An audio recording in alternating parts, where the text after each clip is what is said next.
Tchadiennes, Tchadiens, mes chers compatriotes, bonsoir ou bonjour pour ceux qui sont au niveau de la diaspora en fonction de où vous êtes. Salam alaikum, la pialessi, la leyessi. Ça faisait longtemps que je n'ai pas eu l'occasion de m'adresser à vous aussi directement. Je l'ai fait ces 2 derniers mois, mais via des journalistes. Il m'a semblé important aujourd'hui d'avoir l'occasion de m'adresser directement à vous en cette journée particulière.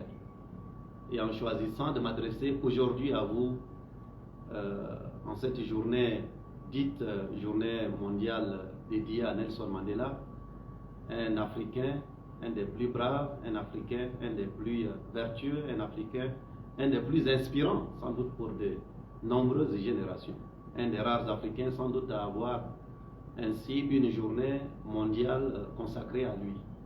Dans mon cœur, c'est le meilleur Africain du XXe siècle et sans doute peut-être le combattant de la justice et de l'égalité le plus inspirant du siècle dernier.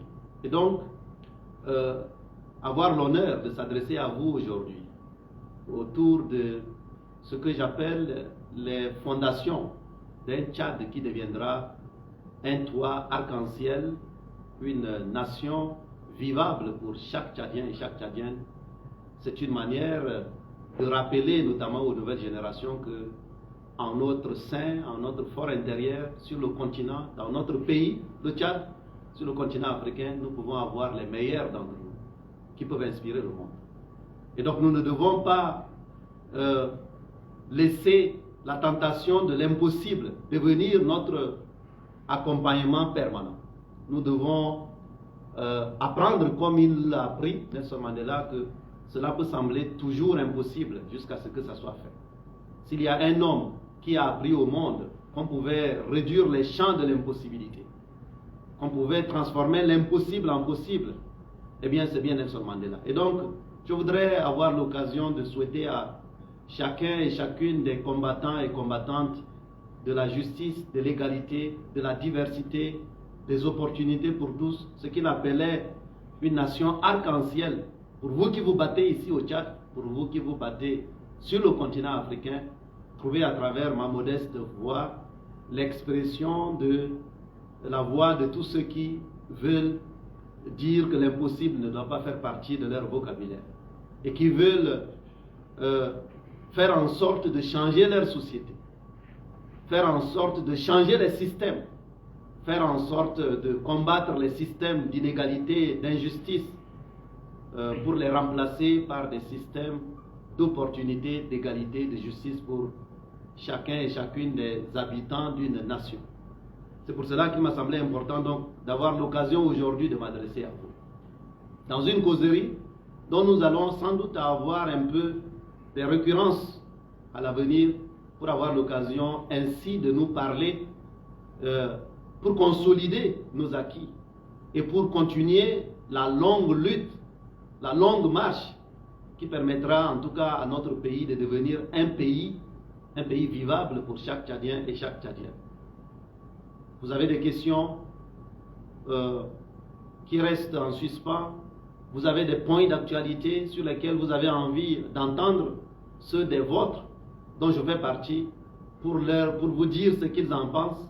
Vous avez des questionnements par rapport à l'avenir de notre pays.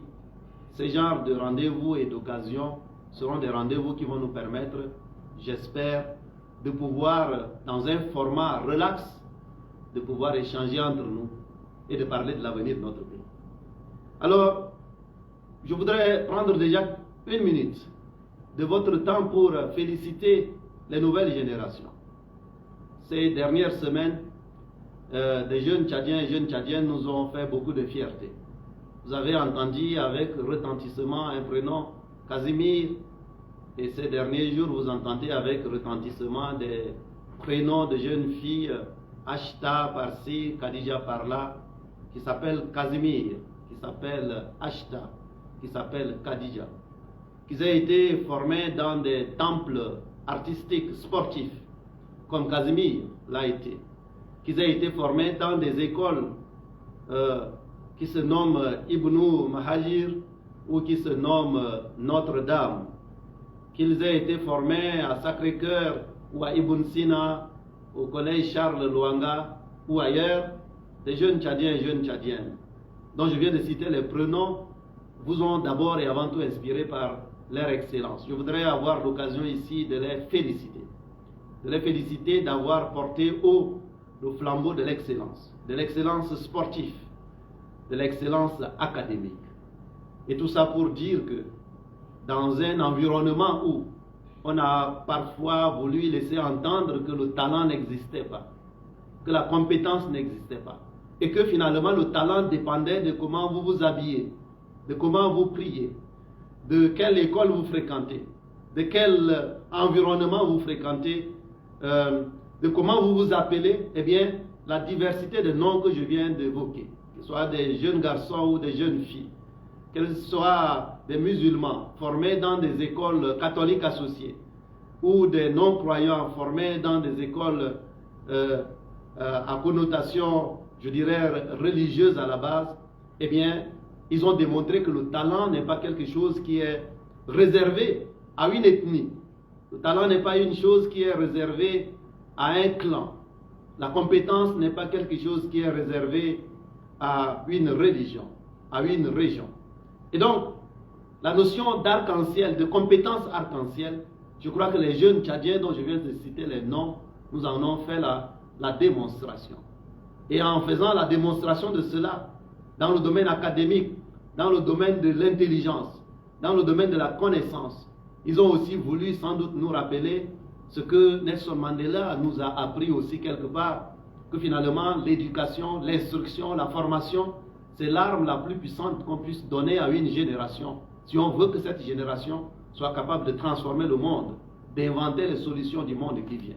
Et donc à vous, les jeunes générations, qui venaient ainsi d'inspirer les jeunes Tchadiens et jeunes Tchadiennes, je voudrais vous dire, le Tchad de demain pour lequel nous, qui vous précédons, nous qui sommes un peu plus âgés que vous, devons nous engager pleinement à vos côtés, c'est de vous laisser un Tchad dans lequel justement le mérite, la compétence, le talent sera célébré. C'est ça, un Tchad qui sera un Tchad vivable pour tous, un Tchad qui sera un Tchad admirable pour tous, un Tchad qui sera un Tchad uni dans sa diversité, parce qu'assis sur le roc de la compétence, de la justice, de l'égalité. Et c'est ce combat-là que nous avons ensemble mené. Et c'est à ça que je voudrais arriver. En ce jour particulier qui est le jour pour célébrer un homme qui s'est levé d'abord pour une communauté, mais en réalité pour la communauté humaine dans son pays, eh bien, je ne peux m'empêcher de penser à notre pays aussi et à ce combat qui nous a unis durant ces longues années, ces 6 dernières années, et qui a eu son point culminant à travers sans doute l'élection présidentielle de 2024, du 6 mai dernier, où vous avez Tchadiens et Tchadiennes de tous les horizons, dans une sorte de mobilisation arc-en-ciel, dans une sorte de mobilisation tous azimuts, dans toutes les couches sociales, dans toutes les provinces, dans tous les quartiers, dans un peu partout à travers le pays, mais aussi au niveau de la diaspora. Vous avez voulu dire que nous avons en commun la misère, nous avons en commun la souffrance, nous avons en commun le sous-développement, nous avons en commun le manque d'opportunités, et justement nous voulons dans une mobilisation qui est une mobilisation transversale, une mobilisation des Tchadiens de toutes les religions, de toutes les régions, de tous les genres, et bien de toutes les couches sociales. Vous avez voulu donc démontrer au monde entier, déjouant tous les pronostics, qu'est-ce que vous voulez? Vous voulez le changement. Vous voulez le changement dans vos vies. Et donc je voudrais aujourd'hui m'attarder sur cela pour nous dire que ce combat pour lequel nous sommes engagés, c'est un combat, vous vous souvenez, il y a quelques années derrière. Je vous avais dit que c'est un combat pour lequel même le poste de président de la République était trop petit. Certains s'étaient posé des questions quand ils avaient entendu ça la première fois. C'est l'occasion aujourd'hui où nous avons traversé cette période électorale qui est la mère des élections, de revenir et redire la même chose. Que ce combat pour lequel nous sommes engagés est un combat pour quelque chose de plus grand qu'un poste de responsabilité. Fut-il le poste de président de la République. Ce n'est pas un combat, j'allais dire une lutte simplement pour le pouvoir. C'est une lutte pour la dignité d'un peuple qui est fatigué d'être dans la misère, qui est fatigué d'être dans la souffrance, qui est fatigué d'être dans les exclusions et qui voudrait, dans une libération d'énergie arc-en-ciel, bâtir une nation dans laquelle le mérite, la compétence, le talent, la diversité seront au rendez-vous. Et c'est ça le changement que vous avez voulu voir se réaliser. Un changement dans lequel les Tchadiens de tous les horizons pourront ensemble, à la table de l'égalité, à la table de la justice, pouvoir aller être récompensés au mieux de leur mérite. Un Tchad dans lequel la voix de chaque Tchadien est égale à la voix d'un autre Tchadien. Peu importe où il se trouve, peu importe dans quel département il se trouve, peu importe dans quelle région il se trouve, peu importe la famille dans laquelle se trouve, peu importe la manière dont il s'habille, la manière de prier, etc. Vous vouliez un Tchad dans lequel l'ensemble des 18 et bientôt 19 millions de Tchadiens pourront avoir le droit de dire ils sont d'accord avec tel projet, ils sont d'accord avec telle manière de faire, ou ils ne sont pas d'accord, et tout le monde doit pouvoir entendre cela. Ce Tchad-là, c'est celui pour lequel vous vous êtes mobilisé. Et donc, je voudrais en ce jour vous demander une première chose. C'est que ce changement pour lequel vous vous êtes mobilisé dans la diversité ne sera possible et réalisable et ne deviendra une réalité pour chacun et chacune de nous que en continuant cette mobilisation dans la diversité. Je peux presque entendre Mandela rappeler qu'aucun de nous ne peut arriver au succès en travaillant seul. Et donc ce soir, en ce jour particulier, je voudrais vous dire que s'il y a une chose que nous ne devons jamais lâcher, c'est que l'exigence de changement pour lequel vous vous êtes mobilisés, nous devons en faire une réalité. Et la meilleure arme à notre disposition pour en faire une réalité, c'est justement de ne pas se laisser aller diviser, de ne pas se laisser divertir, de ne pas se laisser sectionner et cloisonner, et de rester soudés comme vous vous êtes mobilisés à travers le pays pour exiger qu'enfin le changement ait lieu. Et donc, aujourd'hui, je voudrais m'arrêter sur la situation politique de notre pays, d'abord pour parler de ce changement-là pour lequel vous vous êtes mobilisés. Où est-ce qu'il est aujourd'hui? La demande de changement, telle qu'elle ressort de la participation populaire à la présidentielle. Aujourd'hui, chaque Tchadien et chaque Tchadienne peut le réaliser dans la forme comme dans le fond. Ce changement n'est pas au rendez-vous. Ce changement n'est pas au rendez-vous parce que vous vous êtes levés après avoir observé un système, une manière de gouverner, une façon de gouverner, des équipes qui gouvernent. Vous les avez vues à l'œuvre et vous avez pensé qu'il était temps d'opérer un changement majeur. Ce changement-là, aujourd'hui, il n'est pas là. Il n'est pas là dans le fond d'abord. Le fond dans la manière de gouverner le pays. Cette manière de gouverner le pays n'a pas changé. Dans la forme aussi, la forme dans les équipes que vous aurez aimé voir, être capable d'apporter concrètement le changement dans votre vie sur les sujets qui vous préoccupent, qui touchent à l'éducation, qui touchent à la santé, qui touchent aux infrastructures, qui touchent aux emplois.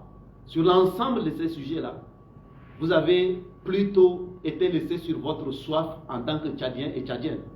Et donc, si nous sommes d'accord que le changement pour lequel vous êtes sortis ne doit pas attendre, eh bien nous ne devons jamais laisser cette demande de changement-là confisquée éternellement par quelque groupe que ce soit, par quelque petit groupe que ce soit, par quelques individus que ce soit, par quelque système que ce soit.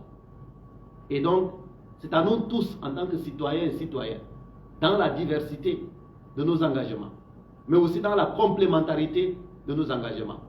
Et je dirais dans le côté compact de notre engagement, que nous pourrions faire reculer ceux qui sont tentés de confisquer cette demande de changement qui a été massivement sollicitée par le peuple tchadien que vous représentez. Et donc, je voudrais ce soir vous dire que les moments de doute par lesquels vous êtes passés, l'impression d'absence de perspective par lesquels vous êtes passés, sont des moments humains. Et nous sommes tous des humains dans cette terre du Tchad. Et donc, il est tout à fait normal que vous ayez ces genres de moments de doute.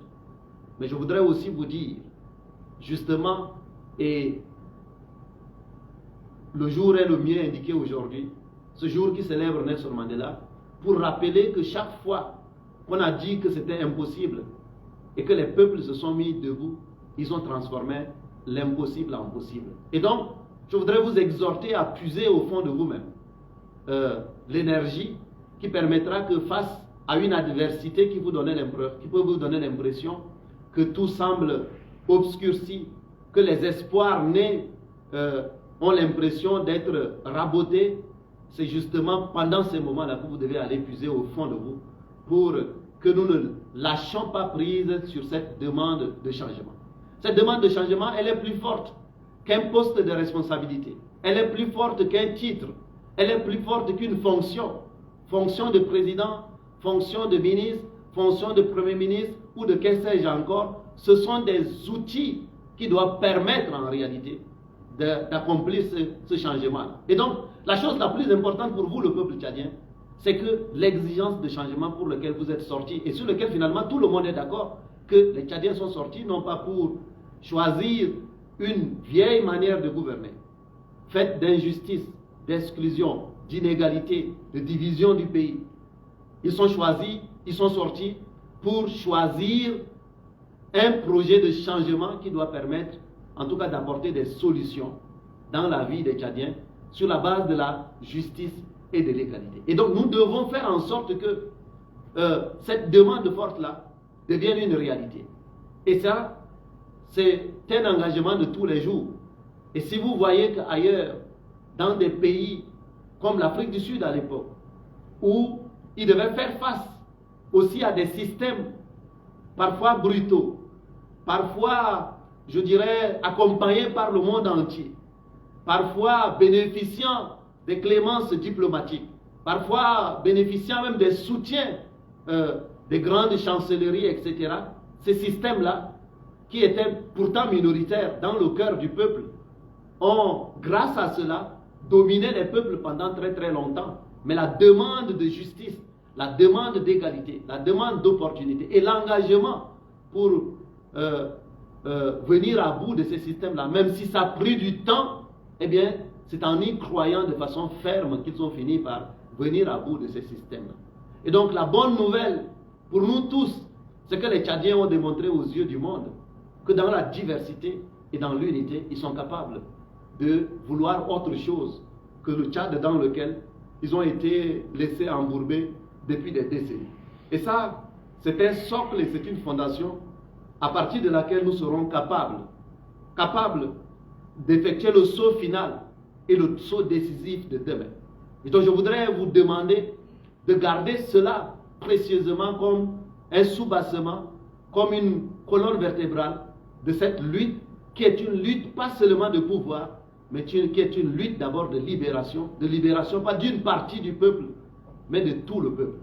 Et donc, rendu où nous sommes aujourd'hui, nous avons tous conscience qu'il y a eu une crise politique, une crise sociale, une crise même économique et financière, qui ne se ressent peut-être pas encore très fortement, et donc qui commande que nous soyons dans la responsabilité collective d'apporter des solutions. Donc, je voudrais aujourd'hui lancer un vibrant appel à tous les décideurs publics du pays, pour que chacun de nous soyons capables de laisser de côté nos divergences, qui elles peut-être ne sont pas réconciliables. Nous ne serons jamais d'accord, ni aujourd'hui, ni demain, sur les résultats de ces élections-là qui ont été proclamées. Parce que pour certains d'entre nous, la vérité des urnes n'a pas été au rendez-vous. Et pour d'autres, les résultats, c'est ça à quoi ils doivent s'en tenir. Donc, ces deux positions sont irréconciliables. Mais autant ces deux positions sont irréconciliables, autant nous avons la responsabilité, parce que les Tchadiens, en termes de dénominateur commun, ils veulent le changement. Nous avons été les premiers à en parler.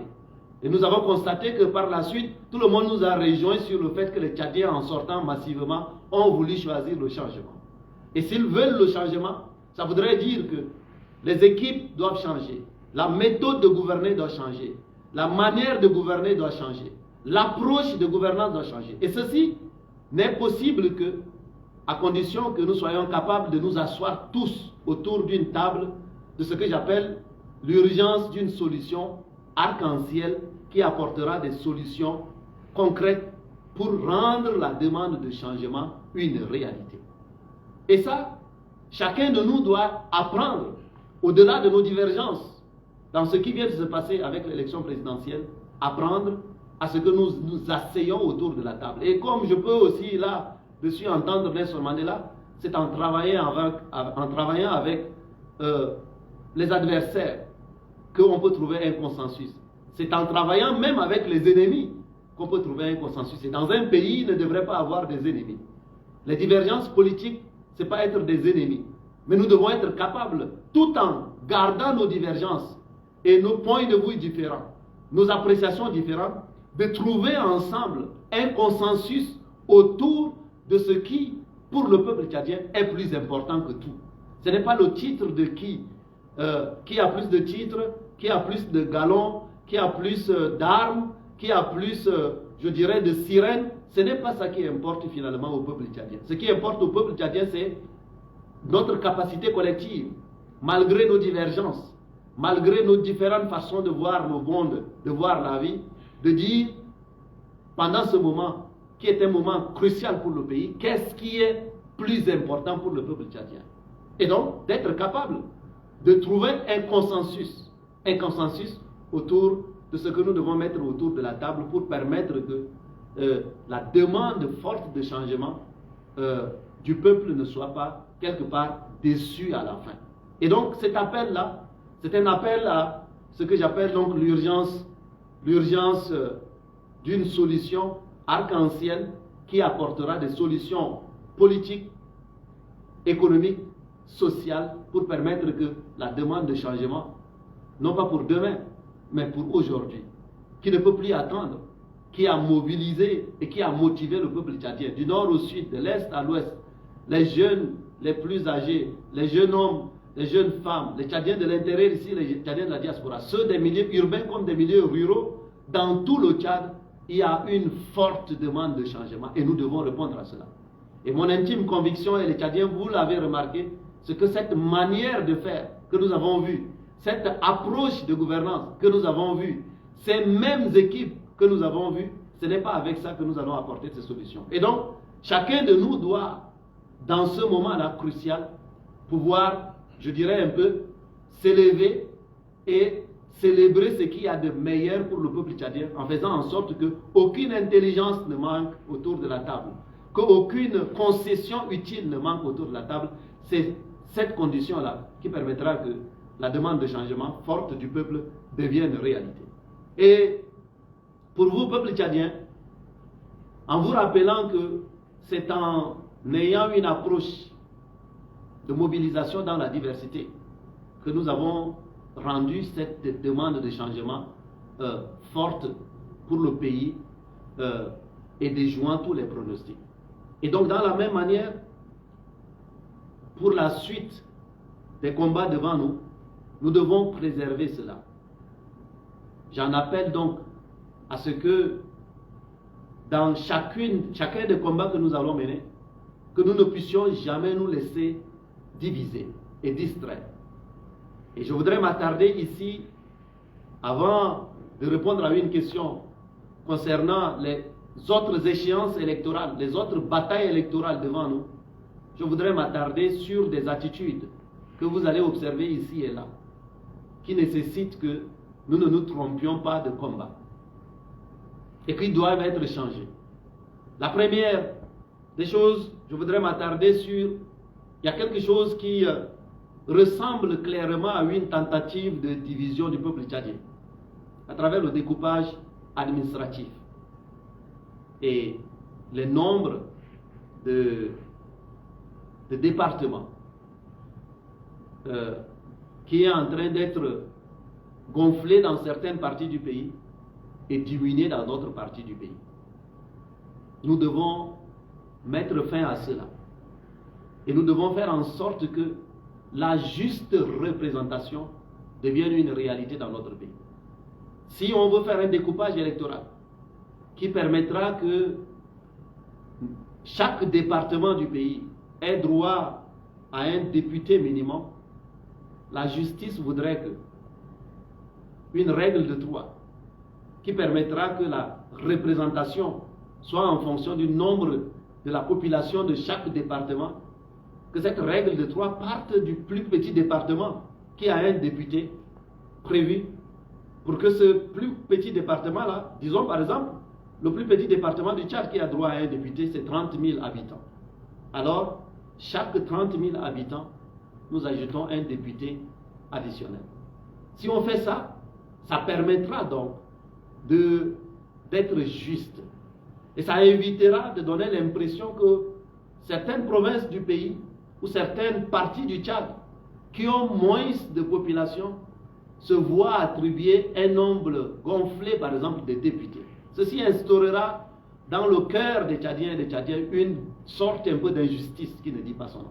Et si à la veille de l'attribution des députés, on prend le soin de multiplier les départements dans une partie du pays, mais pas dans une autre partie, ça, ce ne sont pas des choses qui vont permettre au Tchad d'être une nation unie. Parce que l'unité n'est possible que dans la justice et dans l'égalité. Et donc, on ne peut pas expliquer à certains Tchadiens que certains départements, vous avez 30 000 personnes, vous avez un député, et puis un département de 180 000 personnes a aussi un député. Et on relève artificiellement le seuil à partir duquel on va attribuer un député additionnel à 90 000. Alors même que les départements les moins peuplés qui ont droit à un député, c'est peut-être 30 000. Ceci n'est pas justifiable pour une nation qui se veut une nation juste. Deuxième injustice qui est dans les tuyaux et à laquelle on doit pouvoir mettre fin, c'est que, vous voyez, en 2011, le Tchad avait presque 188 députés pour une population d'environ 12 millions de Tchadiens. Comment vous pouvez expliquer aujourd'hui aux Tchadiens qu'avec une population de 18 millions, 19 millions, eh bien on diminue le nombre de députés prévus drastiquement dans des régions ou des parties du Tchad les plus peuplées, et on augmente leur nombre dans des parties du Tchad qui ne sont pas les plus peuplées, après avoir pris le soin de multiplier même le nombre des départements, sans une logique. Donc, vous voyez que toutes ces approches sont des approches du diviser pour mieux régner.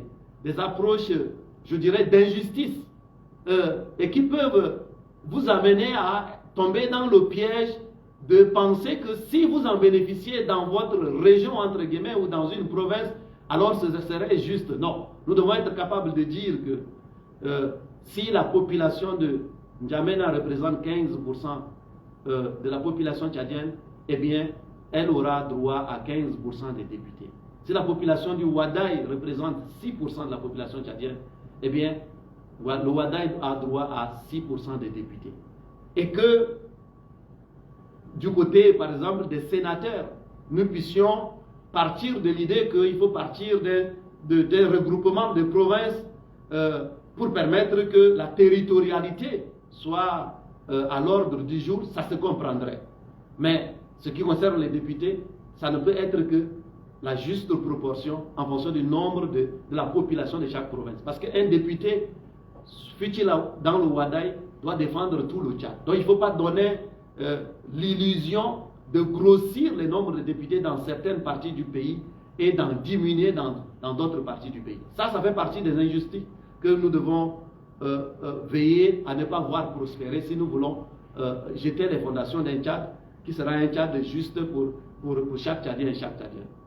Je voudrais aussi m'arrêter sur des choses qui vont nécessiter, donc tout ce que je suis en train de vous évoquer là, ça va nécessiter un véritable dialogue politique, où tous nous devons nous asseoir autour de la table et décider que certaines réformes, certains projets de loi, certaines ordonnances qui sont en train d'être introduites ou qui sont en train d'être validées ne vont pas permettre de garantir un minimum de justice dans notre pays. Et dans le même ordre d'idées, l'élection présidentielle qui vient de se passer, dont le contentieux n'a pas encore été vidé, et qui a instauré une sorte de crise politique dans notre pays, eh bien, nous serions injustes et nous ne serions pas lucides si nous n'en tirons pas les leçons. Et là-dessus encore, le plus grand d'entre nous qui nous apprend que nous devons, dans chaque situation, soit apprendre ou alors gagner, eh bien, le moment est aussi venu d'apprendre. Et l'une des leçons que nous devons tirer de l'élection présidentielle qui vient de se passer, c'est que le bénéfice de doute qui a été accordé à l'Agence nationale de gestion des élections, eh bien, on ne peut plus lui accorder le même bénéfice de doute. Parce qu'elle a montré son caractère impartial, au point où vous regardez sur les réseaux sociaux, à l'occasion par exemple du baccalauréat qui vient d'avoir lieu, les Tchadiens disent il faut un bac ange, Agence nationale de gestion des élections. Ça voudrait dire que ce serait un bac dont les résultats ne seraient pas crédibles, d'une certaine manière. L'expression est en train d'entrer comme ça dans le cœur des Tchadiens. Ça montre bien que le bénéfice de doute qui a été accordé aux acteurs en charge de cette institution, ce bénéfice de doute ne peut plus continuer. Parce qu'elle s'est montrée impartiale en violant des lois qui ont été arrêtées, en refusant de mettre à la disposition des candidats ce qui était prévu dans les lois, comme par exemple les résultats, le fichier des résultats, en refusant de mettre à la disposition les copies des procès-verbaux, en choisissant d'empêcher aux citoyens, malgré que la loi a prévu que chaque citoyen, même ceux qui sont venus voter à la fin, peuvent assister au dépouillement. Eh bien, on a vu l'Agence nationale de gestion des élections mobiliser les forces de sécurité pour chasser les citoyens et les empêcher de participer au dépouillement. En empêchant aux gens de filmer les procès-verbaux, l'Agence nationale de gestion des élections a démontré aussi qu'elle était impartiale. Elle a même permis de faire ce qui est pire, c'est de publier des résultats qui ne sont pas des résultats reflétant la réalité la vérité des urnes dans nombre d'endroits. Tout ça montre bien que les équilibres, la composition de l'ange, que ce soit au niveau central, que ce soit au niveau des provinces, que ce soit au niveau des départements, mériterait d'être rééquilibré en prenant en compte les forces en présence, quitte à avoir moitié-moitié une composition qui permettra de refléter la diversité de ce pays. C'est ça qui va nous permettre d'avancer, je dirais, dans la quiétude. Ce même critique de l'Agence nationale de gestion des élections, après les avoir vus à l'expérience, parce que au tout début, on ne pouvait pas soupçonner qu'ils pouvaient avoir une attitude partiale. Maintenant qu'on les a vus à l'œuvre, le moment est venu de tirer les leçons avant de passer aux autres échéances électorales, parce que le bénéfice de doute initial a été quelque part un peu consommé et ils ont montré leur impartialité.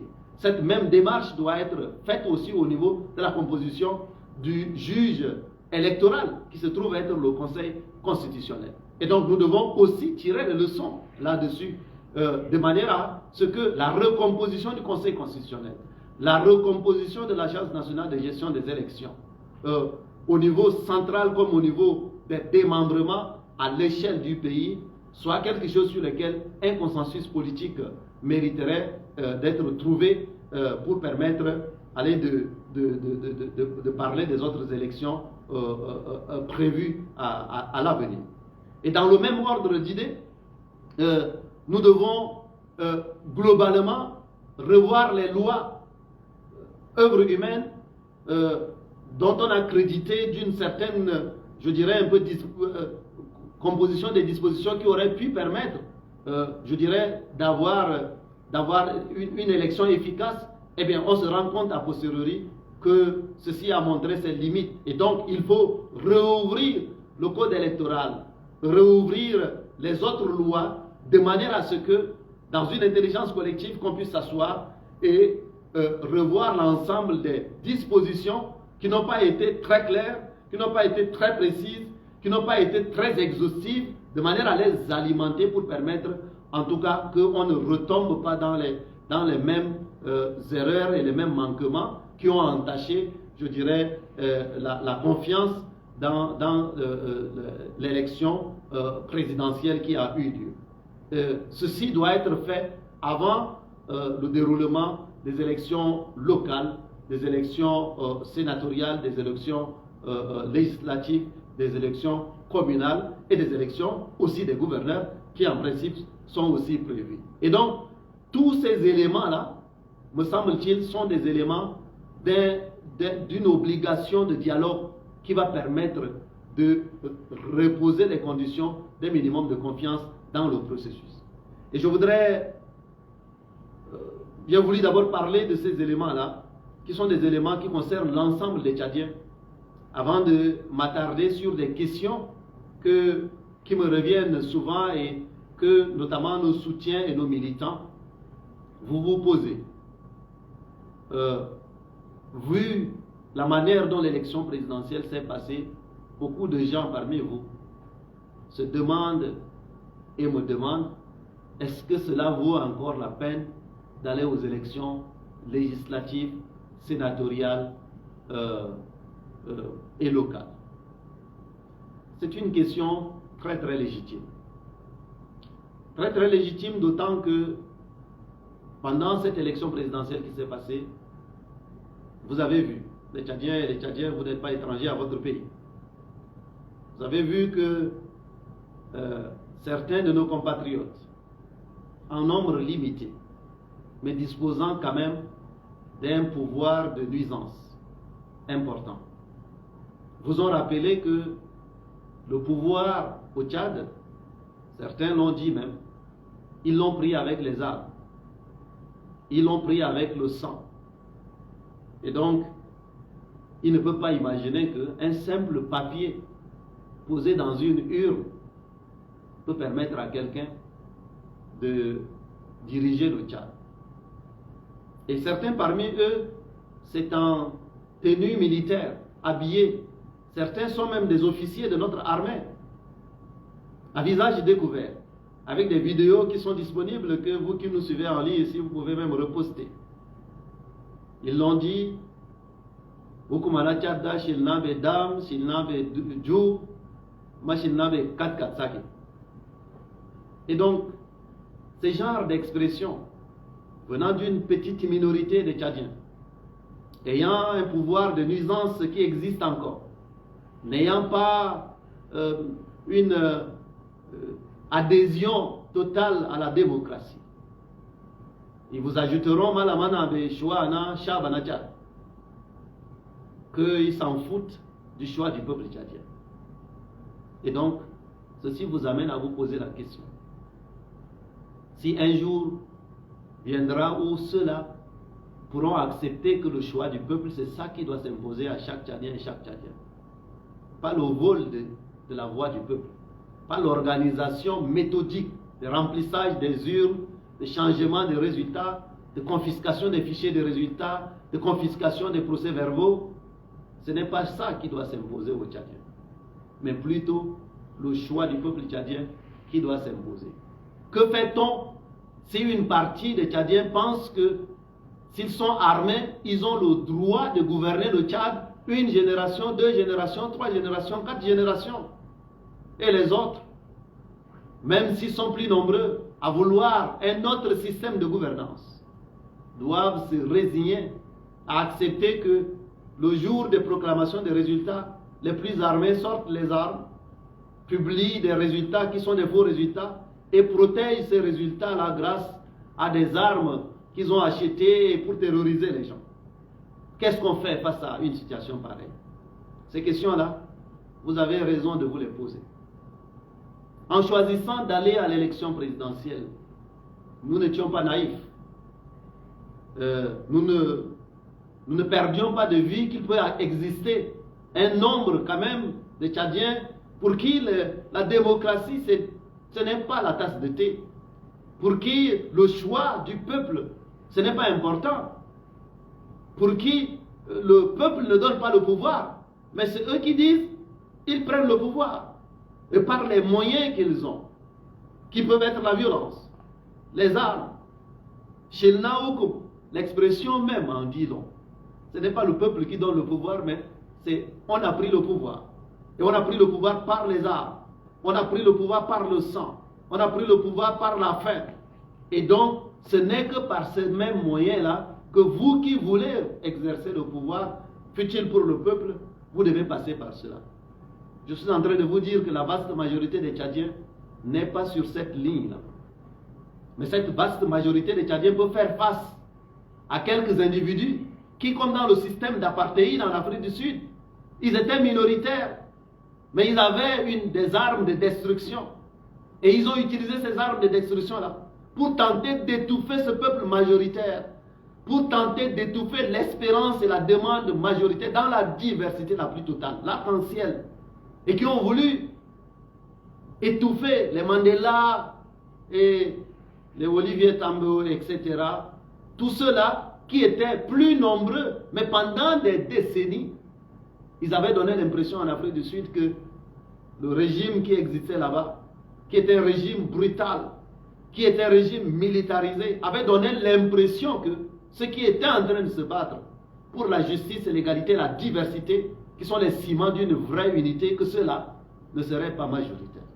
Et pourtant, à mesure que le temps passait, les fondations de ce système étaient en train d'être rongées. Et donc, mes chers compatriotes, je ne suis pas suspendu en l'air. Je ne suis pas étranger à ce pays. Ce que vous avez vécu, nous l'avons vécu ensemble. Ce que vous avez entendu, nous l'avons entendu ensemble. Et oui, face à une situation où vous avez l'impression que tout le monde ne croit pas à la voix du peuple qui doit être la voix de Dieu. Tout le monde ne croit pas que le bulletin, l'urne portée par le peuple doit être plus puissante que l'arme portée par quelques individus. Oui, la tentation, elle est là. De tomber dans la désespérance. De tomber dans un questionnement en se demandant finalement quand est-ce que ceci prendra fin. Ces questions sont des questions profondes. Et mon intime conviction, et tout en vous remerciant d'avoir compris que j'ai dû prendre sur moi une quarantaine de jours pour réfléchir, pour méditer. Parce que je n'avais pas la réponse à tout cela. Voyez-vous, je suis comme vous aussi.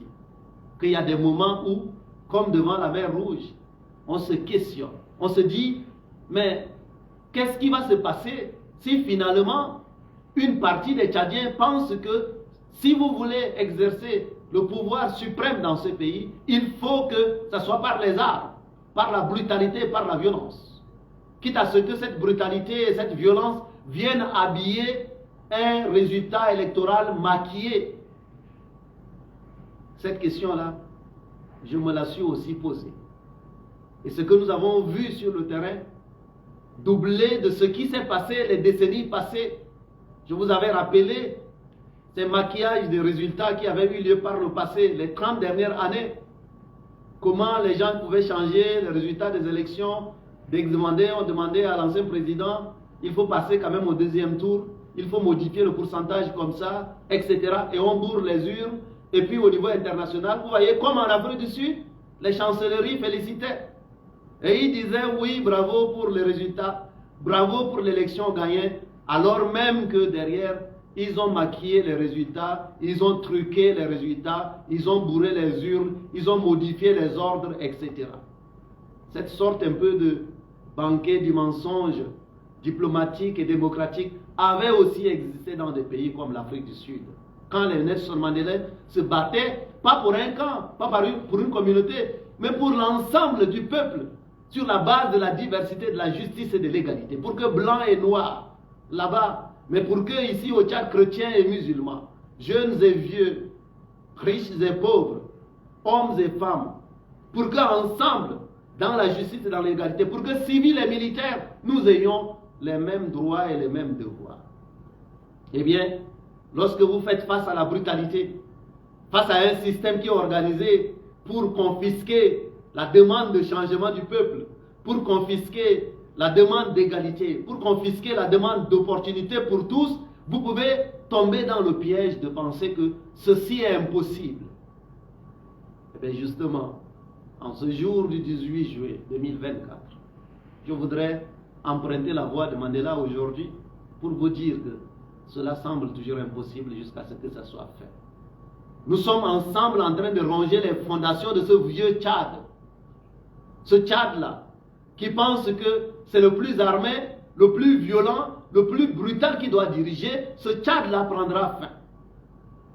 Et donc, oui, c'est normal que vous soyez touché dans votre amour-propre, que vous soyez touché dans la réflexion de « et maintenant, qu'est-ce qu'on fait pour la suite ?» Et si demain, on faisait face encore à des gens qui peuvent changer les résultats des élections, qui peuvent brutaliser, qui peuvent tuer pour intimider, face à un choix d'un peuple, qu'est-ce que nous faisons? Ces questionnements-là sont des questionnements très très pertinents. Et donc, en tant que votre serviteur, qui est juré d'être de votre côté, et qui est convaincu que le combat pour lequel et la lutte pour laquelle nous sommes engagés, ce n'est pas une lutte pour un poste, ce n'est pas une lutte pour un titre, ce n'est pas une lutte pour une fonction, mais c'est une lutte de libération, c'est différent. Une lutte de libération, ce n'est pas une lutte simplement de pouvoir.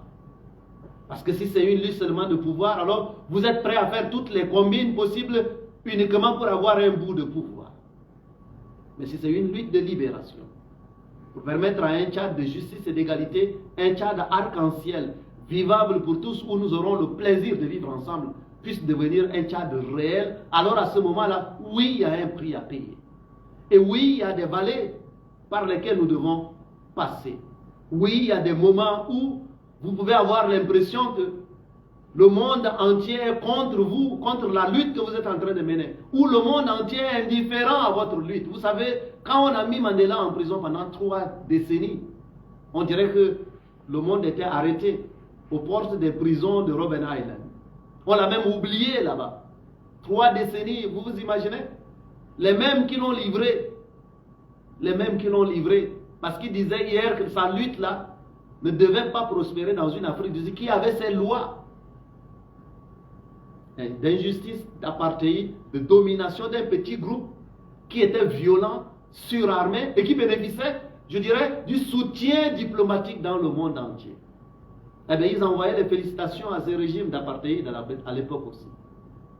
Ici au Tchad, les décennies passées, on a vendu au peuple tchadien une démocratie qui n'a pas existé. Les témoignages sont là, des livres, des témoignages vidéo pour vous raconter comment hier on modifiait les résultats des élections et on présentait au peuple des faux résultats que tout le monde savait que c'était des faux résultats, mais ça n'empêchait à personne de faire des sorties diplomatiques de félicitations, etc. Ça a continué. L'exemple le plus emblématique, c'était les témoignages des officiers de renseignement des services secrets français, vous vous souvenez, dont un des colonels a écrit un livre que je suis en train même de finir de lire, Afrique à Dieu, et qui raconte comment, en ayant un bureau à la présidence de la République du Tchad, en étant conseiller spécial du président Déby, ben, il l'aidait à modifier les résultats des élections au gré de ce que Paris demandait, au gré de ce que Paris décidait. Et même si ces résultats n'étaient pas appropriés, on envoyait quand même les messages de félicitations. Une fois qu'on a fini de voler les résultats des élections. Vous avez l'impression que ces choses ont changé?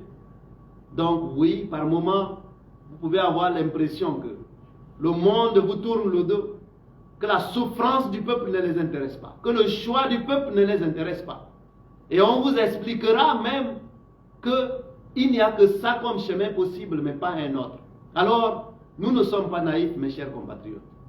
En nous engageant pour que nous atterrissions à ce que j'appelle l'aéroport de la démocratie, nous avions conscience de ces dangers et de ces risques. Le risque que le peuple ne soit pas valorisé, que son choix ne soit pas compté comme il se le doit. Nous avions conscience de cela. Mais vous me connaissez. Nous avons pris aussi des garanties.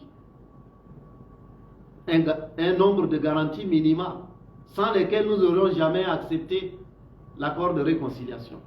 Sans lesquelles nous n'aurions jamais accepté d'être autour de la table en acceptant les responsabilités que nous avons eues. Oui, il y a eu des engagements qui ont été pris et ces engagements ont été aussi trahis. Mais nous avons un cœur tourné vers l'avenir. Et donc vous voyez que ceci montre bien que parfois, même quand vous faites des concessions de bonne foi, la vertu de votre intention ne détermine pas forcément l'attitude de l'autre en face de vous. Mais tout ça, ce sont des leçons. Mandela nous a appris que dans une situation, on ne perd jamais. Soit on gagne, soit on apprend. Donc oui, je suis en train de vous dire aujourd'hui que j'ai appris. Dans les prochaines semaines et les prochains mois, je suis en train de finaliser un livre, Le chemin des durs vers la terre promise, sur laquelle je reviendrai sur ma part de vérité, pour l'histoire et pour l'avenir. Et vous découvrirez là-dedans un certain nombre de choses dont je viens de vous parler, tout en préservant ce qui relève de la responsabilité d'homme d'État, qui doit être protégé, parce que j'ai occupé des responsabilités étatiques.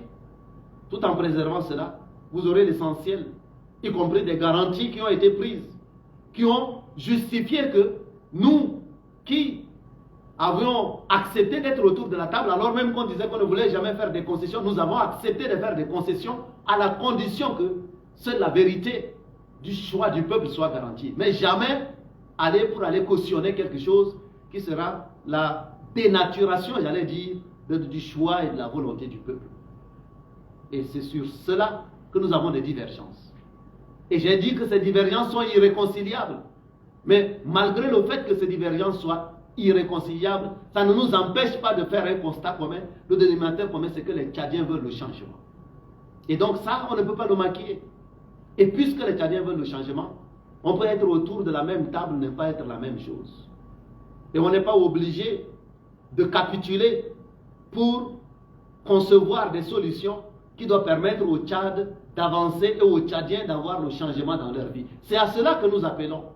Nous n'appelons jamais à une capitulation d'un camp face à un autre. Nous n'appelons jamais à une soumission d'un camp face à un autre.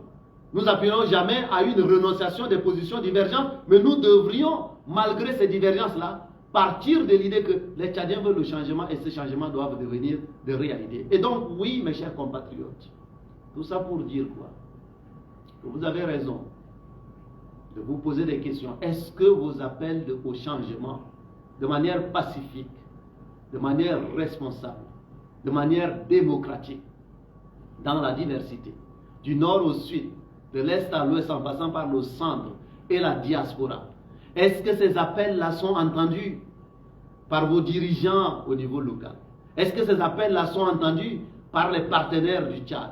Est-ce que ces appels-là sont entendus par ceux qui vous disent qu'ils partagent avec vous les mêmes valeurs, où le choix du peuple doit être respecté? Est-ce que cela est entendu? Et donc, le découragement peut vous guetter. Vous pouvez être tenté par le découragement. Mais je voudrais vous dire que la bonne nouvelle dans tout ça, c'est que les fondations de ce vieux système, fait de mensonges, fait de domination d'un peuple par quelques individus, sur son dos, les fondations de ce système-là sont déjà en train d'être rongées. Et j'en appelle à un sursaut patriotique de tout le monde, y compris de ceux qui ont été tentés de perpétuer ce système-là. Je les appelle à se ressaisir et à permettre qu'enfin, malgré, vous savez, on dit l'erreur est humaine, mais persister dans l'erreur est diabolique. Et donc oui, la faute, y compris politique, y compris ceux qui ont contribué par le passé, les décennies passées, à bourrer les urnes, à changer la vérité des urnes par des faux résultats. Ils sont civils, ils sont militaires, ils sont des ministres, ils ont été à tous les niveaux de responsabilité. Je les appelle à se ressaisir pour qu'ensemble, malgré ces péchés communs, entre guillemets, malgré ces fautes passées, que nous soyons capables de dire, puisque ce peuple veut le changement, Nous ne pouvons pas lui offrir le changement en faisant la même chose, en gouvernant de la même manière, en avançant avec les mêmes personnes d'hier, avec une même méthode de gouvernement.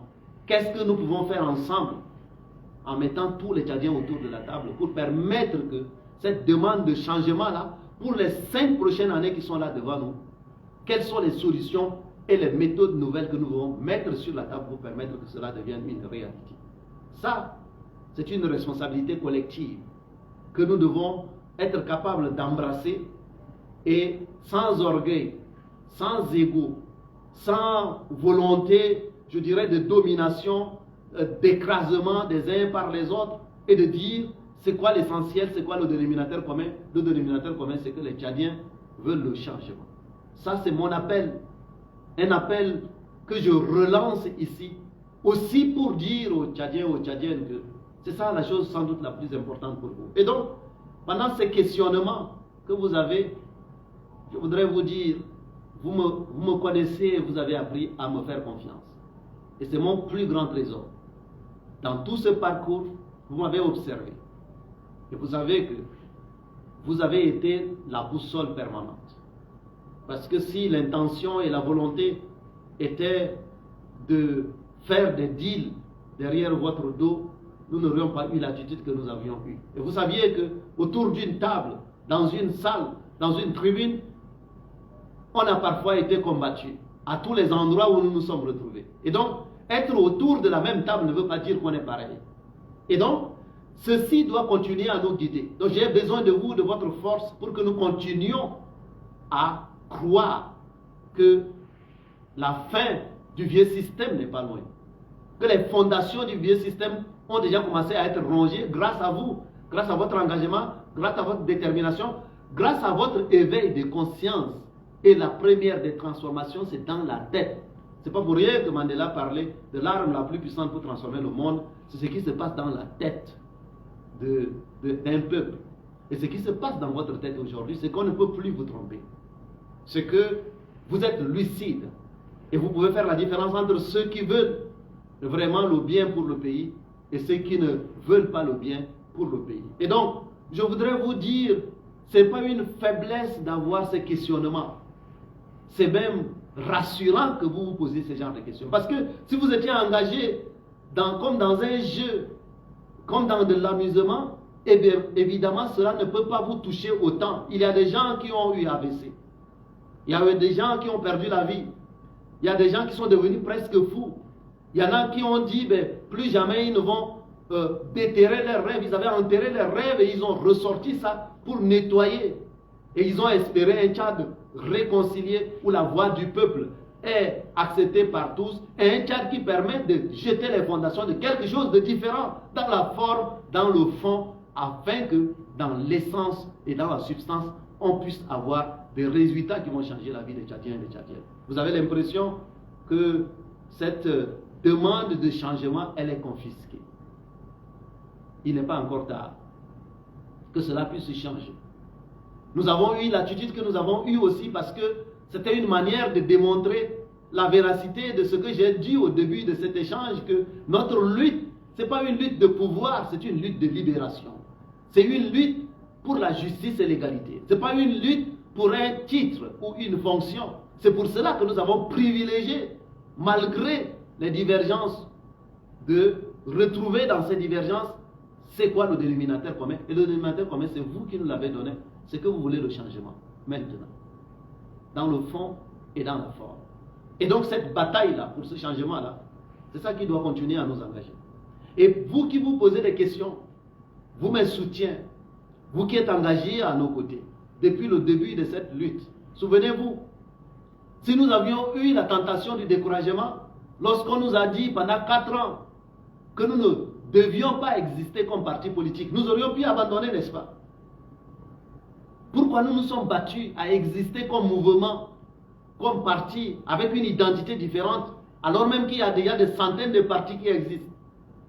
Et qu'on nous a même proposé de racheter un parti et de changer son nom. Pourquoi nous avons insisté ensemble, pendant pas une année, 2 ans, pendant 4 ans? Pourquoi nous avons insisté ensemble? C'est parce que nous savions que le chemin que nous étions en train de prendre est un chemin différent de ce à quoi nous avons été habitués jusqu'à présent. Et souvenez-vous, lorsque on nous a refusé le droit d'être candidat, le droit d'exister légalement, le droit d'être candidat, le droit de participer à une élection, au besoin en modifiant la Constitution, en concevant des lois, etc. Pourquoi est-ce que nous nous sommes battus ensemble? C'est bien parce que nous étions conscients que rien ne nous sera donné. Et aujourd'hui, ces droits-là, nous les avons conquis. Non pas parce que ceux qui ont été amenés à nous les donner nous aiment trop, mais c'est parce que nous avons été résilients ensemble. Parce que nous savions que le chemin que nous étions en train de tracer était différent. Notre identité était différente. Notre approche de lutte est différente. La raison principale de ce combat est différente de ce à quoi on a habitué les uns et les autres. Et donc, je voudrais vous renvoyer, à vous qui vous posez des questions aujourd'hui, sur la suite de notre combat, à vous souvenir de tout cela. Rien ne nous a été donné. Rien ne nous a été donné, y compris le droit d'exister juridiquement, légalement, le droit d'organiser des rassemblements, le droit de circuler à travers le pays, le droit d'être candidat. Nous, contrairement aux autres, rien ne nous a été donné. Et pourquoi est-ce que nous avons été combattus dès le premier jour? C'est bien parce que nos adversaires ont compris que nous étions différents des autres. Donc, souvenez-vous de cela. Et si vous vous êtes battus autant pour vous mettre debout, vous n'accepterez plus de retomber. Et donc, conscient de tout cela, je voudrais vous exhorter à ne jamais abandonner quelque terrain que ce soit. Toutes les batailles doivent être menées. Et donc, ce n'est pas parce qu'une victoire est confisquée, qu'une victoire est questionnée, qu'une victoire est en dispute, que ça vous empêche de mener les autres batailles. Et donc, vous devez, vous qui m'aimez, vous qui croyez dans la vision que je porte, vous devez vous préparer à mener toutes les autres batailles. Et mener les autres batailles ne veut pas dire qu'on abandonne, je dirais, le contentieux sur la bataille qui vient d'avoir lieu. Parce que cette bataille qui vient d'avoir lieu, la présidentielle, j'entends, il ne s'agit pas d'abandonner la demande de changement qui est là. Elle est éternelle. Et elle doit trouver des solutions. Et nous devons tout faire pour que cette demande de changement-là puisse devenir une réalité. Y compris en étant capable, comme je l'ai demandé tout à l'heure, j'en appelle à un dialogue politique. Parce qu'il y a une crise politique pour apporter des solutions. Parce qu'il y a eu une divergence dans le rapport aux résultats et tout cela. Mais ça ne nous empêche pas de trouver une solution politique. Donc, il ne s'agit pas d'abandonner cela et de passer à autre chose. Il ne s'agit pas de passer à autre chose. Nous ne passerons jamais à autre chose tant que le changement voulu par les Tchadiens et les Tchadiennes n'est pas une réalité. Et ça, c'est au niveau exécutif global. Mais nous avons aussi dit que nous sommes engagés en tant que transformateurs pour que plus rien ne se fasse sans nous, mes chers compatriotes. Souvenez-vous. Et si rien ne doit se faire sans nous, là, quand ils ont voulu nous exclure, nous empêcher d'être autour de la table, nous avons forcé pour être autour de la table. Quand ils ont voulu nous empêcher d'être candidats, nous avons forcé pour obtenir la candidature. Quand ils ont voulu nous empêcher de faire la tournée à l'échelle du Tchad, nous avons forcé pour avoir la possibilité de faire la tournée à l'échelle du Tchad.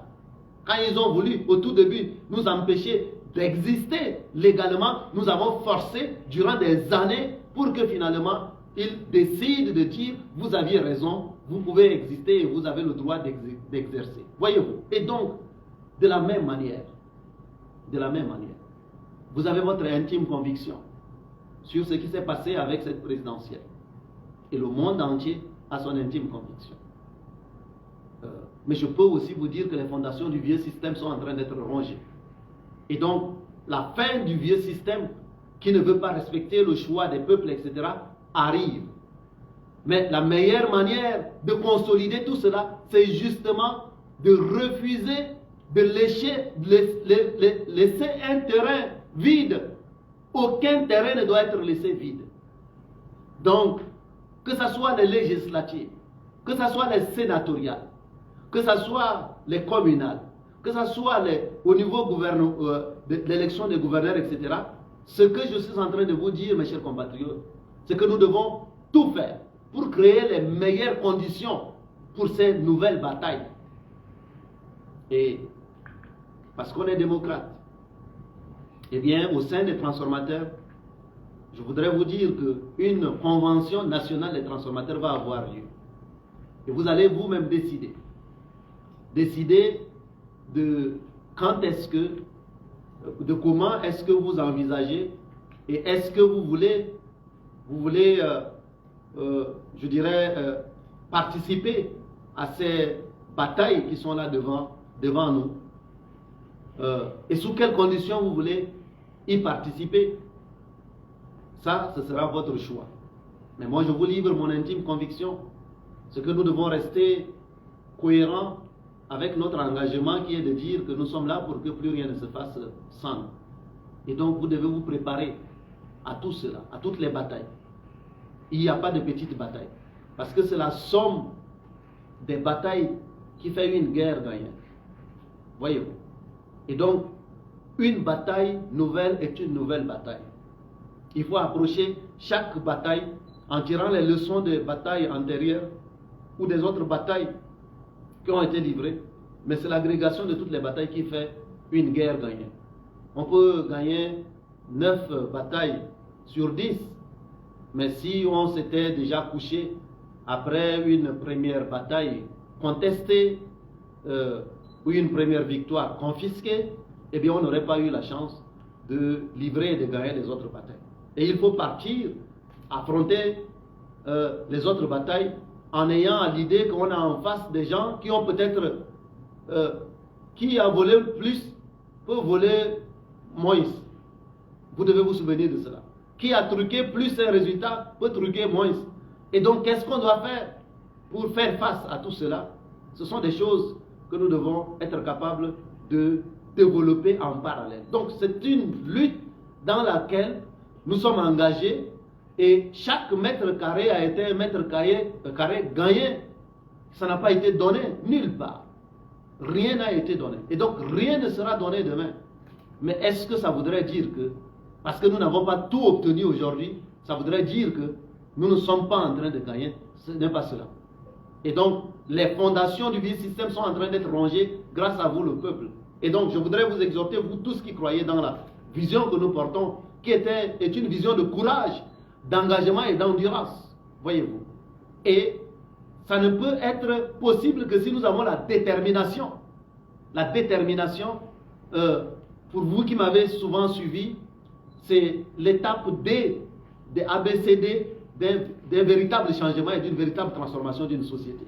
Vous pouvez avoir conscience, vous pouvez décider de bouger et d'agir, vous pouvez être cohérent, mais si vous n'êtes pas discipliné et déterminé, eh bien votre très bon combat que vous commencez peut s'arrêter en plein chemin. Et nous devons donc, dans la détermination, continuer à avancer. Et en ce jour où nous voulons parler de l'esprit de Nelson Mandela, je suis encore très motivé de vous en parler, de la détermination. Parce que si Mandela n'était pas déterminé, il se serait arrêté après 2 ans de lutte, après 5 ans de lutte, après 10 ans de lutte. Il aurait pensé que c'est impossible parce que le monde lui a tourné le dos, qu'il était en prison et que ce n'était pas possible. Mais il est resté dans la détermination. Le D de la détermination, c'est ce dont nous avons besoin aujourd'hui pour être capable, je dirais, d'y arriver. Et donc, je voudrais vous exhorter à rentrer en vous-même et à vous souvenir que nous avions dit dès le début que nous prenons conscience que face à un système qui a eu des alliés à travers le monde, qui a eu même certaines puissances pour l'accompagner dans le mensonge, dans le trucage des voix, dans la confiscation des choix des peuples, pendant non pas 1 année ou 2 ans, pendant des décennies, depuis les indépendances jusqu'à aujourd'hui, eh bien venir à bout d'un système pareil peut prendre du temps, peut passer par des vallées difficiles, peut passer même par des traversées d'une sorte un peu de mer Rouge. Voyez-vous, nous avions conscience de cela, donc nous ne sommes pas naïfs et nous avions conscience que cela peut être difficile, mais pas impossible. Et c'est impossible jusqu'à ce que ça semble toujours impossible jusqu'à ce que ça soit fait. Donc nous devons nous souvenir de cela. Voyez-vous. Je voudrais vous exhorter dans les jours, les semaines devant nous, tout en étant disposé, comme je l'ai rappelé tout à l'heure, à ce qu'on réquestionne l'Agence nationale de gestion des élections. Elle n'est plus très crédible aux yeux de tout le monde. Et elle a démontré, nous avons voulu être de bonne foi et donner une sorte un peu de, comment appeler cela, une sorte un peu de, pas de blanc-seing, mais de laisser une chance.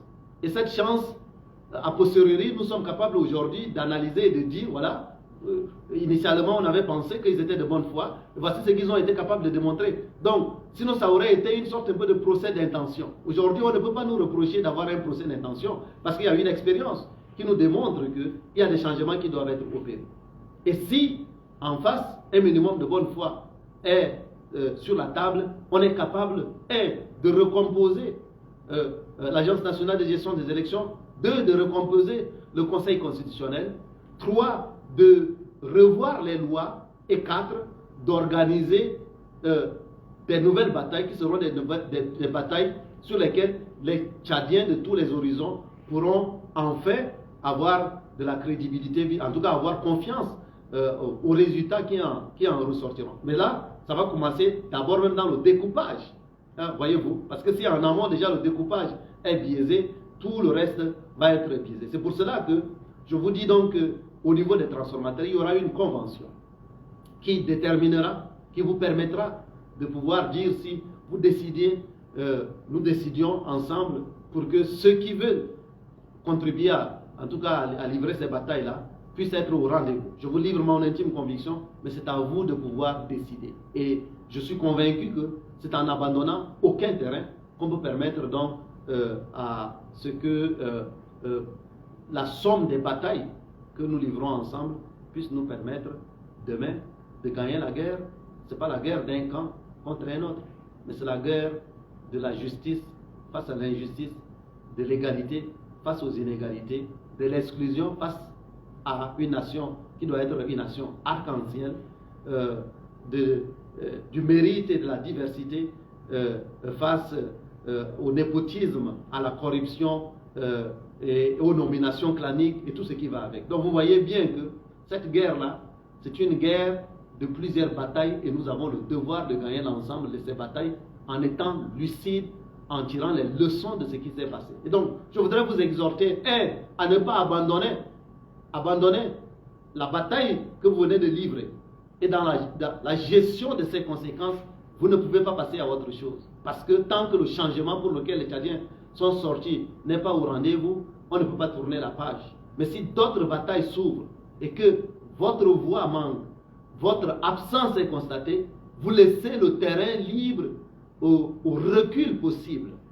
Parce que vous ne pouvez plus, vous l'avez compris, faire confiance à la bonne foi naturelle de ceux qui ont été habitués à perpétuer un système qui nous a embourbés, qui a fait que le pays n'a pas progressé. Si vous pensez qu'en se mettant de côté et en les laissant avancer, eh bien, ils auront la conscience. Certains ont fait même l'ablation de la conscience, si vous me permettez l'expression. Et donc, tout ça doit nous obliger à avoir une stratégie qui prenne tout cela en considération. Et nous devons aussi, c'est une leçon aussi, pouvoir travailler en parallèle sur les leviers et les outils et les alliances qui ont peut-être, qui vont permettre que nous ne nous retrouvions plus dans les mêmes situations demain. Voyez-vous, donc c'est une approche en parallèle qui doit nous amener ainsi à ne jamais abandonner la nécessité de faire en sorte que cette lutte pour laquelle nous sommes engagés soit une lutte qui ait des résultats. Voilà, je vais, mes chers compatriotes, avoir l'occasion souvent d'échanger avec vous. Je ne voudrais pas prendre davantage votre temps. Et ce soir, c'est une première communication depuis très très longtemps. Je voulais avoir l'occasion de vous remercier. Remercier pour votre confiance. Remercier pour votre engagement. Remercier pour votre mobilisation dans tout le pays. Et dans les prochains jours, dans les prochaines semaines, que ce soit par petits groupes, que ce soit par des émissaires à travers tout le Tchad, ceux qui travaillent avec moi, l'équipe centrale qui m'accompagne, iront vers vous et pour vous réitérer mes remerciements pour votre confiance. mais aussi pour discuter avec vous, pour qu'ensemble, dans une intelligence collective, nous puissions concevoir ensemble les leviers qui nous ont manqué par le passé, les leviers qui n'ont pas permis l'accélération du changement, de manière à ce que nous puissions ainsi, en travaillant en parallèle, en travaillant dans une intelligence commune, nous puissions réussir à créer les conditions des résultats qui doivent avancer. Ensuite, vous nous connaissez aujourd'hui que autour d'un même gouvernement, dans une salle d'Assemblée nationale,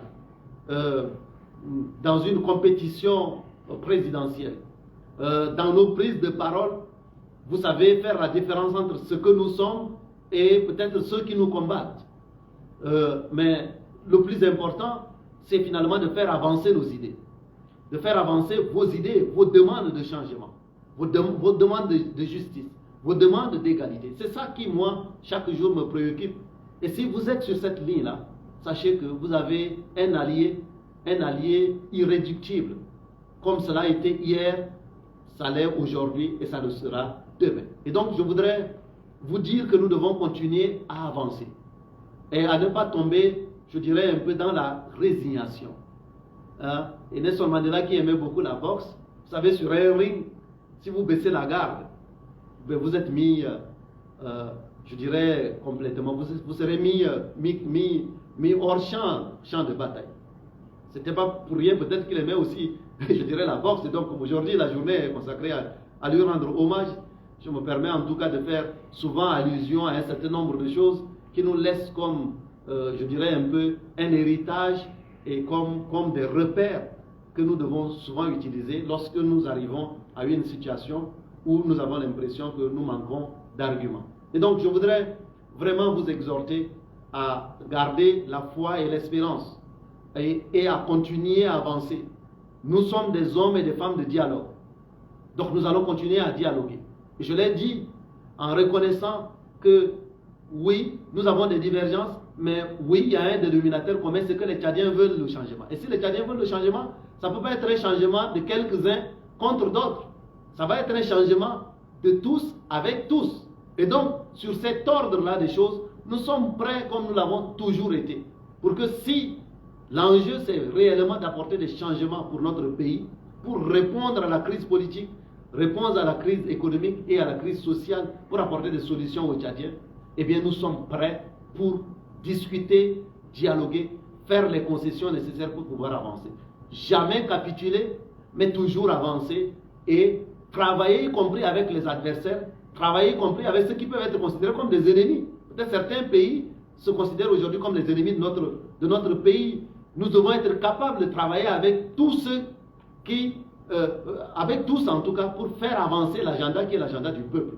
Et donc, cet état d'esprit-là, nous allons continuer à l'avoir. Mais nous devons aussi être lucides sur ce qui a constitué ce que je peux appeler les goulots d'étranglement qui ont freiné l'avancement, en tout cas l'avancée de notre pays aujourd'hui, les goulots d'étranglement qui ont fait que certains de nos compatriotes sont encore aujourd'hui amenés à vouloir perpétuer un système qui confisque le choix ou la volonté du peuple, qui refuse de rendre compte au peuple, qui refuse de rendre réelle la demande de changement du peuple. Et donc ça, nous devons aussi concevoir en parallèle les solutions qui vont nous permettre d'y arriver. Ces solutions ne peuvent pas être le résultat d'une seule intelligence. C'est dans l'intelligence collective, c'est pour ça que les échanges, les déplacements, les rencontres, les tournées, tout ça va nous permettre qu'ensemble, nous soyons capables d'être prêts et que nous soyons capables de boucher les trous, là où il y a des trous justement, et de faire en sorte que nous consolidons la base et les acquis que nous avons ensemble pu avoir. Nous ne devons pas lâcher, parce que si on lâche, bien on laisse avancer un agenda qui n'est pas le vôtre. Et donc nous devons continuer à avancer. Mais nous devons aussi éduquer notre peuple. Et je voudrais compter sur vous, sur chacun de vous ici, et chacun de vous qui croit dans la lutte que nous menons ensemble. Je voudrais que vous soyez aussi mes porte-voix et nos porte-voix auprès de ceux qui ont besoin de vous pour pouvoir les éduquer. Mieux, pour pouvoir aiguiser leur conscience politique, pour pouvoir aiguiser leur engagement citoyen, pour que nous ne soyons pas dans la distraction. pour que nous n'arrêtions pas cette lutte, que nous ne fassions pas de cette lutte une lutte de récréation qui est là pour quelques mois et puis après on passe aux choses anecdotiques. Ne vous laissez pas tromper à aller à des choses anecdotiques.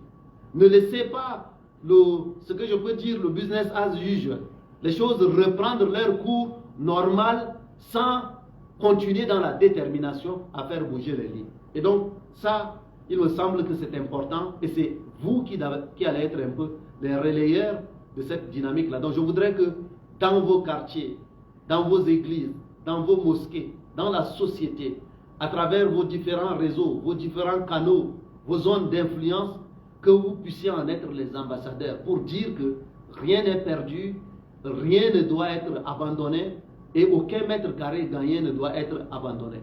Voyez-vous? Et en faisant cela, nous allons être capables, de consolider les acquis d'aujourd'hui, mais aussi de créer les conditions qui permettront qu'en agrégeant tout ça, comment vous dire, ça doit être comme une sorte un peu d'approche en colonne. Donc ce sont des colonnes qui doivent converger et cette convergence va permettre que la demande forte de changement qui est là puisse devenir une réalité. Être là, répondre présent, dialoguer, pousser notre agenda, ça doit nous permettre en tout cas d'être capable d'apporter des solutions et une nouvelle manière de faire. Et je vais m'attarder peut-être sur quelques faits d'actualité qui vont démontrer aussi que là, nous aurions pu faire mieux. Vous assistez aujourd'hui, il y a des déguerpissements qui ont eu lieu à travers la ville. Et vous savez, même une bonne décision politique ou sociale peut être appliquée d'une meilleure manière, avec un visage humain. Des déguerpissements qui ont eu lieu, par exemple, vers l'endroit que les jeunes utilisent pour vendre les équipements téléphoniques, etc., qu'on appelle Wall Street, les déguerpissements qui ont eu lieu dans cette avenue Garterie qu'on appelle l'axe CA7, etc. Aujourd'hui, les contrôles des papiers qui sont en train d'être opérés, et bien tout ça, la manière de faire, on peut le faire de manière respectueuse, en respectant les populations. On peut le faire de manière, en donnant un visage humain. On peut le faire de manière à être, je dirais, responsable et pas brutal. Toutes ces choses-là montrent bien qu'il y a une manière différente de faire les choses qui est possible. Ensuite, la priorisation des dépenses, des investissements, des mesures sociales, etc. Tout ça montre bien qu'il y a un type de gouvernance qui est plus respectueux de la vie humaine, qui est plus respecté de la dignité humaine, que nous sommes capables de déployer ensemble pour permettre au pays de faire des progrès. Et donc, en étant terre à terre, c'est aussi ma façon à moi de vous dire que si vous voulez autre chose comme approche de leadership dans votre pays, vous ne pouvez pas reculer. Vous ne pouvez pas abandonner le terrain en pensant que ceux qui ont fait la même chose depuis, pas 10 ans, pas 20 ans, pas 30 ans, mais plus, vous ne pouvez pas espérer d'eux d'avoir une conscience, un cas de conscience du jour au lendemain pour changer. Si vous n'êtes pas là pour repousser les limites, ceci ne pourra pas changer. Et donc je voudrais vous exhorter à tout cela pour que vous réalisiez, si besoin en était encore, que votre contribution est indispensable si nous voulons demain voir un Tchad qui soit un Tchad différent. Voilà. Et donc, permettez-moi simplement de conclure en vous disant que nous sommes debout, et si vous êtes debout, nous allons continuer à avancer. Et nous allons devoir inventer des solutions nouvelles. Nous allons devoir renouveler nos énergies. Nous allons devoir renouveler notre détermination. Nous allons devoir continuer, dialoguer là où les portes sont ouvertes, créer les fenêtres là où il n'y a pas de fenêtres, ouvrir les portes là où elles sont fermées. Et c'est tout ça qui va nous permettre de façon agrégée, en étant exigeant, en étant audacieux, mais aussi en étant bienveillant dans une nation qui a besoin d'être réconciliée. Nous serions capables donc d'être ceux qui vont apporter les véritables solutions durables pour ce Tchad de demain. Voilà, je vous remercie. C'était une causerie en ce jour de célébration de la journée internationale Nelson Mandela. Je vais vous laisser avec l'une de ses plus belles citations que j'aime, c'est que si vous vous posez des questions sur est-ce que c'est possible de changer le Tchad, est-ce que c'est possible de changer l'Afrique, est-ce que c'est possible d'arriver à un Tchad demain où l'armée sera totalement républicaine, est-ce que c'est possible d'arriver à un Tchad demain où des gouverneurs,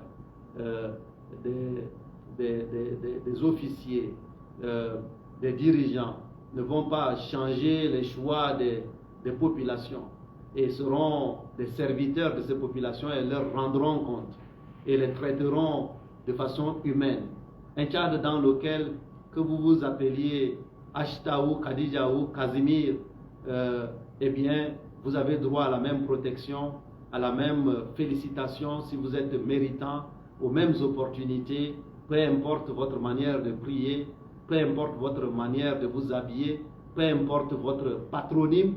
Ce Tchad-là, est-ce que c'est possible d'y arriver? Si vous vous posez cette question-là, et ces autres nombreuses questions, dans un environnement où on va vous donner l'impression que c'est impossible de faire des progrès, c'est impossible de changer le cours des choses, je voudrais vous demander en ce jour particulier de vous souvenir de Nelson Mandela quand il disait « Cela semble toujours impossible jusqu'à ce que ce soit fait ».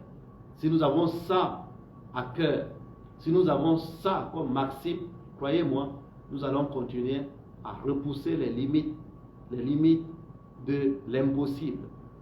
Et si notre histoire commune de lutte sur ces 6 dernières années, repartez derrière et vous allez voir que tout ce qu'on nous a présenté comme impossible, nous avons transformé en possible. Souvenez-vous, je vous laisse vous-même égrener cela. Et si les 8 derniers mois, on vous disait que c'était possible, nous qui faisons l'objet des mandats d'arrêt international, avec un parti fermé, avec une impossibilité de rentrer au pays, avec une impossibilité d'être candidat, etc. Si on vous demandait humainement d'écrire une sorte un peu de feuille de route sur 8 mois, est-ce que vous auriez pu mettre tout ce que nous avons été capables d'accomplir en termes de progrès ensemble dans la lutte pour la justice et l'égalité? Peut-être aurait été impossible à mettre. Si on vous demandait de parier, vous n'auriez probablement pas parié. Et pourtant, nous avons quand même repoussé les limites de ce qui pouvait sembler impossible. Et donc, je voudrais vous laisser avec cela. Et c'est avec ce même message d'espérance et d'espoir, aussi de libération, que je voudrais laisser nos compatriotes, mes militants, mes soutiens, mes sympathisants, les combattants de la justice et de l'égalité, qui aujourd'hui, de façon injuste, se trouvent encore en prison. Dans un pays où ceux qui ont tué, y compris pour exprimer leur joie, à visage découvert, avec des armes de guerre, sont connus, ils sont en liberté. Et ceux qui sont allés exprimer leur droit de vote et veulent faire partie de ceux qui vont contrôler simplement les résultats des élections ont été arrêtés et ça fait 2 mois qu'ils sont en prison. Est-ce que ceci est acceptable dans une république qu'on veut unie? Et parmi eux, il y en a qui sont en prison depuis un peu plus longtemps. Sans jugement, leurs noms sont connus. Leurs listes sont transmises à ceux qui les ont arrêtés. Donc je voudrais utiliser mes derniers mots là pour demander leur libération. Il y a parmi eux certains qui étaient des étudiants. Il y a parmi eux ceux qui travaillent pour s'occuper de leur famille et qui sont obligés là de se retrouver en prison à cause de la loi du plus fort, à cause de la loi du plus violent, purement et simplement. Parce que comment expliquer à ces gens-là que ceux qui ont pillé le pays sont en liberté, que ceux qui ont tiré pour tuer et qui sont identifiés sont en liberté, et eux, parce qu'ils auraient filmé un procès verbal, parce qu'ils se seraient mobilisés pour dire qu'ils veulent participer au dépouillement d'un vote, ils sont arrêtés, ils sont jetés en prison. Est-ce que ceci est acceptable dans une république? Et donc, si nous voulons bâtir un Tchad qui est un Tchad pour tous, un Tchad vivable pour tous, les fondations d'un Tchad qui deviendra un Tchad arc-en-ciel, une nation pour chaque Tchadien et chaque Tchadien, c'est aussi cela. C'est pour ça que notre engagement pour la justice est un engagement irréversible. Et malgré les concessions que nous avons faites pour la réconciliation, malgré l'engagement déterminé pour un Tchad apaisé, voilà comment on traite nos soutiens, nos militants. Ceci est totalement inacceptable. Et aucune explication ne peut justifier qu'on puisse priver ainsi les pères de famille, les enfants, parfois des gens qui sont enceintes, il y a des femmes qui sont enceintes, etc. Parmi tous ces gens-là qu'on a arrêtés. Au total, plus d'une centaine, certains ont fini par être libérés. Il en reste une quarantaine. Je demande purement et simplement leur libération. Parce que si ceux qui ont pillé, qui ont tué, peuvent être excusés, peuvent être libérés, peuvent être en liberté, il n'y a pas de raison que ceux qui n'ont fait rien de tout cela puissent rester en prison. Et donc, le temps est passé et nous ne pouvons plus continuer à les garder comme ça indéfiniment en prison. Sans compter tous ceux qui ont été victimes de plein de choses et des injustices, qui attendent réparation, qui attendent aussi assistance de la société dans sa globalité, de l'État dans sa globalité. Tout cela là, il nous faut avoir une démarche de dialogue, une démarche apaisée, une démarche simplement de justice. Voilà. Et donc, ça ne sert à rien de trouver des alibis pour continuer à les garder. Nous demandons purement et simplement leur libération parce que leur place n'est pas en prison. Sauf à mettre tous les autres en prison. À ce moment-là, on commencera à juger et à voir si finalement, si on procédait ainsi, tout le monde ne se retrouverait pas à leur place plus tôt. Voilà ce que je voudrais dire en vous souhaitant une très bonne soirée et en vous demandant de continuer à vous engager. Et donc à vous tous qui êtes encore en prison, je voudrais vous demander de continuer à garder la foi. Nous travaillons à votre libération et nous espérons votre libération. Et je suis convaincu que vous serez bientôt libre. Et de la même manière, le Tchad, dans sa globalité, en repoussant les limites de l'impossibilité, va transformer l'impossible en possible. Et nous serons une nation arc-en-ciel, une nation de justice et d'égalité, où il n'y aura plus l'apartheid, il n'y aura plus la domination d'un camp par un autre, où la violence ne sera pas la règle qui permettra de gouverner. Et c'est ce Tchad-là pour lequel nous sommes totalement engagés. Voilà, que Dieu vous bénisse, que Dieu vous garde et à disposition pour continuer les échanges avec vous à travers les différents canaux, à travers les rencontres physiques, comme vous le savez. Et c'est à ça que nous allons nous engager chaque jour, 24 heures sur 24, pour les prochains jours, les prochaines semaines, et si Dieu nous prête vie, les prochaines années. Voilà, que Dieu vous bénisse et vive le Tchad. Merci.